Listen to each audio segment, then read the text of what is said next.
আমার কথা আমার বাণী, এটি গদ্যরূপ বাণী। লিখেছেন বাংলা পণ্ডিত, কবি ও সাহিত্যিক দীপঙ্কর পণ্ডিত। বিশ্বাস একটু একটু করে যখন বাড়তে থাকে, তখন বিশ্বাস একজনের প্রতি পুরোটাই ঘটে যায়। তখন চারিদিক থেকে তার মন সেই পথেই হাঁটতে থাকে। এক সময় গাঢ় অন্ধকারে হারিয়ে যায় আর আলোর পথে আসতে পারে না। সেটা অন্ধবিশ্বাসের পরিণত হয় আর ফিরে আসা যায় না।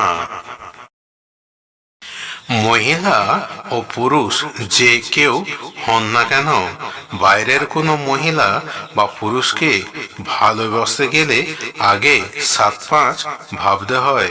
কেননা যাকে মন দিতে চাইছেন সেই মহিলা বা পুরুষটি অন্য কারো সাথে প্রেম আছে, ভাগ বসাতে গেলেই বদনাম রটবে।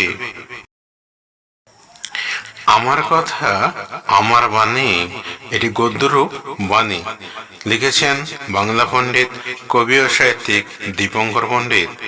যারা বোকা স্বামী আছেন তাদের কাছে একটাই অনুরোধ, স্ত্রী গোপনে প্রেম লীলায় মত্ত কিনা তার ফোনটা একবার গোপনে চেক করলেই ধরা পড়বে মেসেজ লিস্টে, যেখানে যদি স্বামী কোনো অসুস্থ নন তবু লেখা আছে, হে ঠাকুর, আমার প্রিয় মানুষ স্বামীটাকে অসুস্থ থেকে ভালো করে দাও।